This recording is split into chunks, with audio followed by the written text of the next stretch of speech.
Del hartazgo, del enojo, es un corte de caja de lo que nos ha sucedido, pero no solo de los últimos 6 años. Sí abarca lo que llamo la peñastroika perdida. Hablo de, hay un capítulo que se llama "Es la corrupción, estúpidos", ahora que el PRI se rasga las vestiduras intentando explicar por qué perdió el poder, pues es lo que habría que decirles: es la corrupción, estúpidos, no se hagan bolas.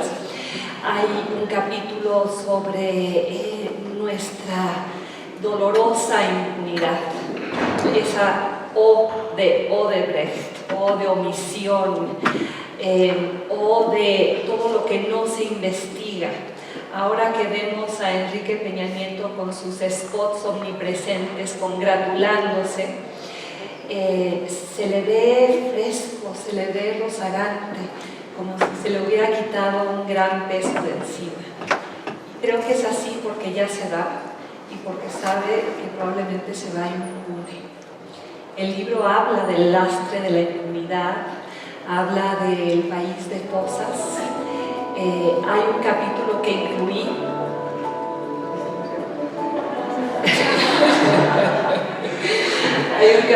incluí y por malos motivos, se llama Mujeres Migaja, porque este fue el sexenio de los feminicidios, fue el sexenio de el Me Too, de nuestro primer acoso, de Vivas nos queremos. Hay un capítulo sobre Ayotzinapa y otros momentos clave del sexenio, la Casa Blanca, que determinaron por qué acabamos en esta situación de hartazgo, de enojo, que se vio reflejada en una elección que fue antisistémica, antirrégimen, anti-status quo.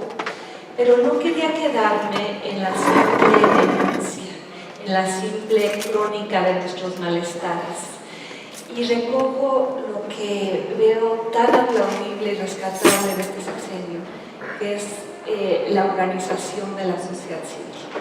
Si El País de Uno fue un libro escrito para el ciudadano, para mandar una especie de mensaje o manual de cómo ser un buen ciudadano, este libro apela a la organización civil, a lo que podemos hacer colectivamente. Y hablo del buen buleo. Recordarán que Enrique Peña Nieto en algún momento dijo que la sociedad civil lo buleaba. Entonces yo retomo esa ya cita de un clásico y digo que la tarea que nos toca es bulear, en el buen sentido, y hablo de las instancias de buen buleo de este sexenio, comenzando por Yo Soy 132, por la lucha contra el fiscal carnal, el colectivo Fiscalía que Sirva, el movimiento Seguridad Sin Guerra para buscar que el ejército salga paulatinamente de las calles. Y finalmente es un libro que le apuesta a las instituciones por encima de las personas. Yo terminé este libro en mayo. Tendría que haberlo terminado en enero. La realidad, podría darles alguna explicación muy intelectualmente satisfactoria, pero la verdad es que lo terminé tarde porque pasé la primera mitad de mi sabático viendo muchas series de Netflix. Fantásticas todas. Y ordenando mentalmente el libro. ¿Cómo iba a ser? ¿Cuál iba a ser su estructura? Y para que ustedes al leerlo, y ojalá lo lean, no lo botaran al llegar a la mitad pensando qué libro tan devastador. Tiene capítulos llenos de esperanza o de amor perro, una especie de mapa de ruta de lo que deberíamos hacer, independientemente de quién iba a ganar la elección. En el libro hablo de José Antonio Meade, hablo de Anaya, de quiénes eran, qué hicieron, hablo de los claroscuros de Andrés Manuel López Obrador, pero termino diciendo, aunque gane, yo ya prefiguraba que iba a ganar Andrés Manuel López Obrador. Hay una sección que se llama Gane quien gane. La tarea por delante la llamo el shock institucional, el shock de accountability, ¿no? De rendición de cuentas, de lo que nos falta hacer y por qué llegamos a donde estamos, a este repudio al régimen, pues por lo que no hicimos en la época de la transición, porque nos centramos en componer las instituciones electorales, en hacer que el país tuviera competencia entre partidos. Ingresaron nuevos actores al juego, pero el juego esencialmente fue el mismo juego. Un juego de rotación de élites impunes, un juego de extracción por encima de representación. Se mantuvo el capitalismo de cuates, el país de privilegios. Y ahí está lo que nos toca por hacer: construir instituciones que sean verdaderos contrapesos, que vigilen al poder abusivo, que respondan a las necesidades de la ciudadanía y por la ruta democrática. El enojo me parece que no es un argumento lo suficientemente válido como para subcontratar el destino del país a un solo hombre, por más incorruptible que sea. Entonces es una apuesta a las instituciones por encima de las personas. Decías antes que hay muchas partes devastadoras, el análisis es contundente, los capítulos, corrupción, desigualdad, inseguridad, mucha falta de instituciones, pero también hay un componente, y esto como es personal, que se traslada de amor por México, ¿no? De dolor y amor por tu país. ¿Qué es lo que más te ha costado o más te ha dolido un poco desde el lado más personal, menos analítico a la hora de escribir el libro? Me dolió escribir este libro en un contexto de enorme polarización, donde la inteligencia libre es penalizada, donde el país se dividió en bandos que exigían incondicionalidad. La realidad, podría darles alguna explicación muy intelectualmente satisfactoria, pero la verdad es que lo terminé tarde porque pasé la primera mitad de mi sabático viendo muchas series de Netflix, fantásticas todas, y ordenando mentalmente el libro, cómo iba a ser, cuál iba a ser su estructura. Y para que ustedes al leerlo, y ojalá lo lean, no lo botaran al llegar a la mitad pensando qué libro tan devastador.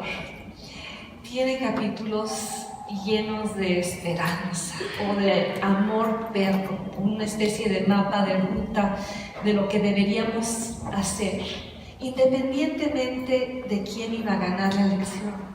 En el libro hablo de José Antonio Meade, hablo de Anaya, de quiénes eran, qué hicieron, hablo de los claroscuros de Andrés Manuel López Obrador, pero termino diciendo, aunque gane, yo ya prefiguraba que iba a ganar Andrés Manuel López Obrador, hay una sección que se llama Gane quien gane.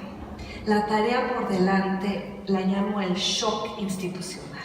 El shock de accountability, ¿no? De rendición de cuentas, de lo que nos falta hacer y por qué llegamos a donde estamos, a este repudio al régimen, pues por lo que no hicimos en la época de la transición, porque nos centramos en componer las instituciones electorales, en hacer que el país tuviera competencia entre partidos.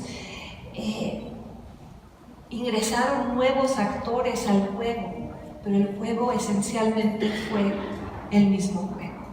Un juego de rotación de élites impunes, un juego de extracción por encima de representación. Se mantuvo el capitalismo de cuates, el país de privilegios. Y ahí está lo que nos toca por hacer: construir instituciones que sean verdaderos contrapesos, que vigilen al poder abusivo, que respondan a las necesidades de la ciudadanía y por la ruta democrática. El enojo me parece que no es un argumento lo suficientemente válido como para subcontratar el destino del país a un solo hombre, por más incorruptible que sea. Entonces es una apuesta a las instituciones por encima de las personas. Decías antes que hay muchas partes devastadoras. El análisis es contundente, los capítulos, corrupción, desigualdad, inseguridad, mucha falta de instituciones, pero también hay un componente, y esto no es personal, que se traslada de amor por México, ¿no? De dolor y amor por tu país. ¿Qué es lo que...? Esto de enorme polarización, donde la inteligencia libre es penalizada, donde el país se dividió en bandos que exigían incondicionalidad, donde se nos ha pedido a muchos suspender la capacidad crítica y extender cheques en blanco, donde se nos ha pedido creer en un solo partido o en un solo movimiento, cuando hay que creer en los procesos democráticos, en la vigilancia ciudadana, en la participación activa, y a la vez el escribir en ese contexto tan difícil llevó a que el último capítulo del libro fuera una especie de carta de amor a mi país, por encima de los partidos y las personas que lo gobiernan. El último capítulo se llama Manifiesto para un joven mexicano y es algo que yo le podría haber escrito a cualquiera de mis hijos. Julia, que acaba de cumplir 22 años, mis gemelos Samuel y Sebastián de 20, los tres estudiando fuera, porque cuando nacieron yo no podía dejar de contemplarlos y pensar cómo yo, junto con su padre, había hecho algo tan glorioso. Les prometí que les daría la mejor educación del mundo. De hecho, en el libro hablo de la educación, en ese último capítulo, como lo más peligroso, irreverente y constructivo que hay. Si me pasas el libro, por favor. Porque quisiera que se quedaran, después de leer este libro, no solo con un dejo de indignación, con un mapa de ruta, sino con un amor compartido por este país. Y quisiera leerles simplemente el último párrafo, si me lo permiten. Y México es más que una rebanada de continente. México es un montón de fosas clandestinas y también una senda milagrosa. México es libertad amenazada y vuelo sin fin. México es polvo y brizna. México es la batalla diaria que no acepta tregua ni armisticia. México es lo inmortal, lo insaciable, lo imbatible. México es la valentía de hombres y mujeres que no tuvieron temor de escribir, hablar, marchar, asociarse, empuñar la pluma, alzar la azada y la espada, defender causas impopulares y ser voces solitarias en el griterío avasallador. México es la mano de una mujer que al dormir la posa sobre su tierra en gesto de pertenencia. México es el sueño diferido de tantos en busca de justicia, en busca de paz. México es la esperanza que triunfa siempre contra la experiencia abrumadora. México es paloma con las dos alas cortadas y águila majestuosa con cielo. México es oficio de tinieblas y también luz del día. México es sombra triste y cisterna de sol que viaja contigo. País quieto y país insurrecto. Pero más que nada, México es la voz de su gente. Es tu voz. Úsala para ayudar a que amanezca. Úsala.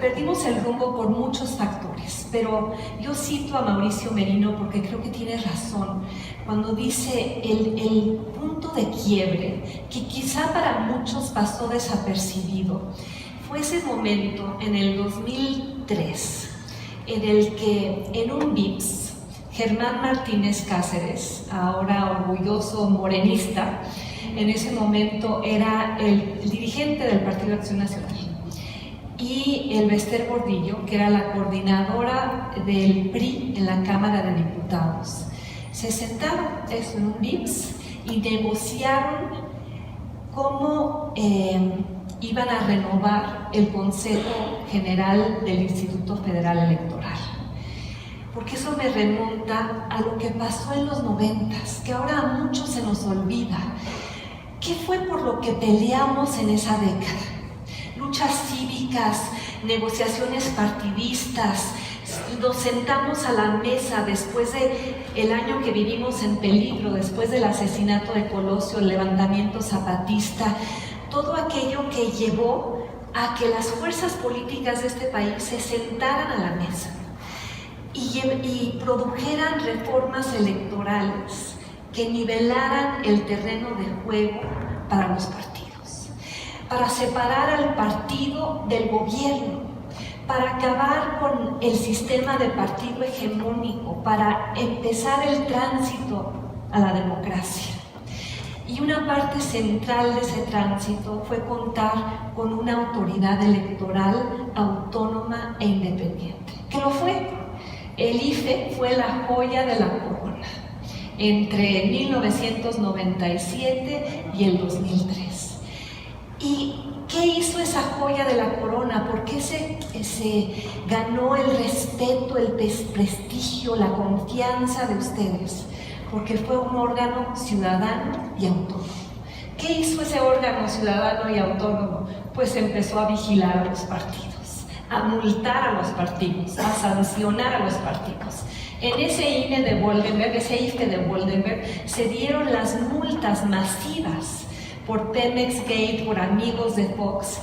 ¿Y qué descubrieron los partidos después de la presión que llevó a crear un contrapeso?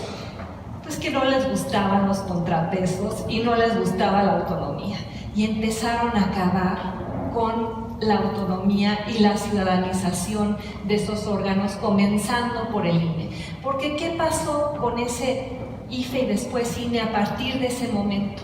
Los partidos empezaron a apropiarse de las instituciones que nosotros habíamos gestado precisamente para transitar a la democracia. Y a partir de ese momento, ¿qué empezamos a ver? Pues un INE que en el caso del Estado de México nunca sancionó al PRI, que en Coahuila se cerró los ojos ante las irregularidades cometidas, que jamás le quitó el registro al Partido Verde a pesar de las múltiples violaciones a la ley y el descaro con el cual se comportó en el 2015.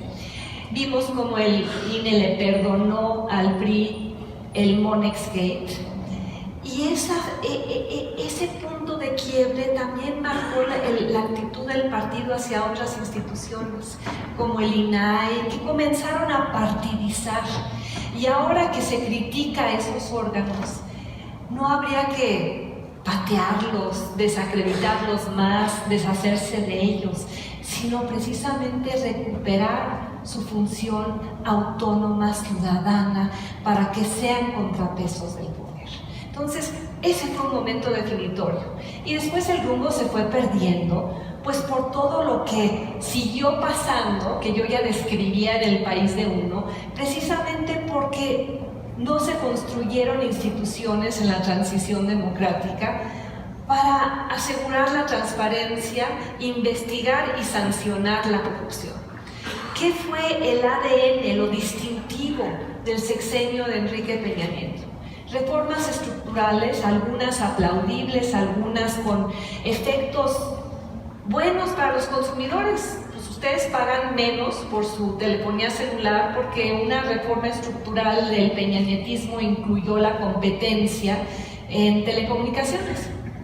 Otras reformas que quedaron a medias, muy mal instrumentadas, políticamente muy torpes, como la reforma educativa, una reforma noble que llevó pues a que los maestros fueran evaluados y tuvieran que competir por sus plazas en lugar de venderlas, heredarlas o intercambiarlas por favores sexuales.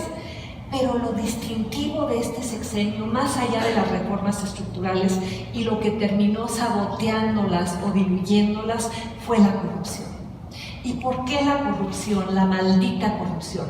Pues porque no tenemos instituciones para combatirla. Y por eso Enrique Peña Nieto se dio el gusto de salir en un spot a justificar el caso de la Casa Blanca y todavía volver a decir que lo que hizo no había sido ilegal.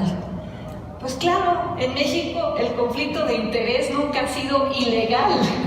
O sea, es amoral, es poco ético, contradice las reglas de cualquier democracia funcional, pero en México no había sido ilegal. Y se ha vuelto ilegal ahora como parte del Sistema Nacional Anticorrupción, que fue algo que surgió de la sociedad civil, que llevó a la ley 3 de 3 a que todos los funcionarios tuvieran que presentar obligatoriamente su declaración patrimonial, su declaración de impuestos y su declaración de conflicto de interés. Ustedes salieron a votar el 1 de julio del 2018. A ver, ¿cuántos de los candidatos por los cuales habían votado habían presentado su 3 de 3? Acabo de ver una nota en el Huffington Post donde solo un miembro del gabinete de Andrés Manuel López Obrador la ha presentado. Pues debería formar parte integral de la Cuarta Transformación, ¿o no? Porque no podemos apostarle a los hombres buenos, hay que exigir las reglas buenas. En la medida en la que no cambiamos las reglas y no cambiamos el andamiaje institucional, pues la transición democrática se fue perdiendo, ahogada por la corrupción. Ahora hablamos un poco del tema del papel que tiene que jugar la sociedad civil. Es un país sobrediagnosticado, pero mal diagnosticado. El diagnóstico que se hizo durante muchos años no llegaba al meollo del asunto. Creo que por eso escribí El País de Uno. Hay un capítulo ahí que se llama Lo que nos mantiene maniatados. Porque lo que todos eludían, lo que nadie tocaba, era el elefante en el centro de la habitación de la transición democrática, era un tema estructural, era nuestro capitalismo de cuates. Ese libro tenía un capítulo que se llamaba Carlos Slim, la chinampa y la ballena, donde yo decía que Carlos Slim, porque mucha gente me dice, ¿por qué criticas tanto a Carlos Slim? Es el Bill Gates mexicano. Yo decía, a ver, Bill Gates en Estados Unidos es una barracuda que nada en el río Mississippi junto con otras barracudas igualmente agresivas, pero allá el gobierno es un enorme yate que va vigilando a las barracudas para que naden más o menos en condiciones de igualdad. En México, Carlos Slim y otros como él han sido una ballena en el lago de Chapultepec y el gobierno ha sido una chinampa. Entonces, ese libro hablaba de ese diagnóstico que no se hacía. O sea, reformamos todo lo que tenía que ver con la competencia electoral, pero no reformamos lo que tenía que ver con nuestro capitalismo de cuates. Ese capitalismo que extrae rentas, que exprime a los consumidores como naranjas, que se basa en la cuatitud y los privilegios, que es razón fundamental, fundacional, de por qué la economía no crece. Tenemos una economía con una forma de pirámide, con los beneficios concentrados en la punta. Y ahí están sentados los monopolistas, oligopolistas, que tantos gobiernos de México han permitido que sigan ahí, que sigan siendo ballenas, que se comen el plancton. Y ¿quiénes son los miembros del plancton? ¿Quiénes son plancton en este país? Pues ustedes y yo, los consumidores. ¿Qué nos ha faltado hacer? Razón también por la cual estamos tan atorados. Pues volver ese triángulo rombo. En los países que tienen forma de rombo, ¿dónde están concentrados los beneficios? Pues no en la punta de la pirámide, no en el país de privilegios, sino en esa amplia franja de clase media, beneficiaria de un capitalismo dinámico, innovador, con un Estado fuerte, regulador, que regula a las ballenas para que no sean ballenas, que las obliga a bajar de peso. A mí me parece que ese diagnóstico no estaba hecho y por eso si tú tienes un país con esta forma y le inyectas sexenio tras sexenio reformas estructurales, pero que no llegan al meollo del asunto, pues tus reformas estructurales se van a enfrentar a tu forma triangular, piramidal. En ese sexenio se buscó de alguna manera empezar a cambiar esta forma, con políticas de competencia, pero ¿qué pasó? Y por eso creo que el Manifiesto Mexicano llega a otro estadio en términos del diagnóstico. Pues sí, hubo reformas estructurales para empezar a encarar el tema de los monopolios, para empezar a desmantelar el capitalismo de cuates, pero pues ¿cómo desmantelas el capitalismo de cuates si quieres seguir privilegiando a tus cuates? Y eso fue lo que ocurrió, lo vimos con OHL, con Odebrecht, lo vimos con la estafa maestra, con tantas licitaciones amañadas, la controversia hoy por el aeropuerto, por las oportunidades para la corrupción que esa obra ha provisto y cómo vamos a tener que abrir esa cloaca para que el aeropuerto se haga y para que las obras de infraestructura en el futuro sean mucho más transparentes, cuesten menos y no se adjudiquen sin licitación al cuate en turno.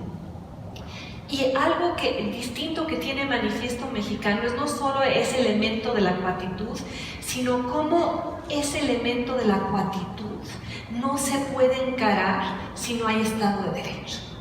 Me decía Hanna Palacios de la Comisión de Competencia, pues sí, en este sexenio empezamos ya finalmente a tener leyes fuertes de competencia, un órgano regulador importante, pero ¿qué pasaba cada vez que tratábamos de enfrentar al monopolista en turno, al extractor, al exprimidor de naranjas en turno?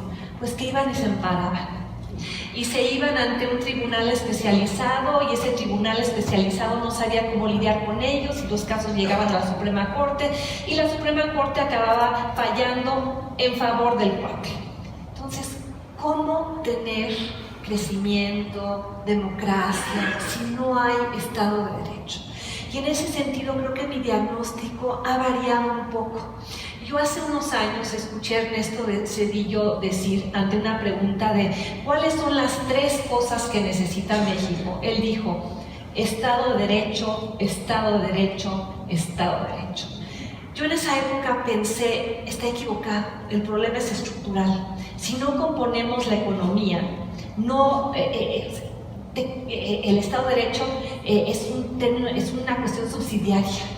Ahora me he dado cuenta que no vamos a poder cambiar las reglas de la economía si no tenemos un poder judicial autónomo, eficaz, profesional, independiente.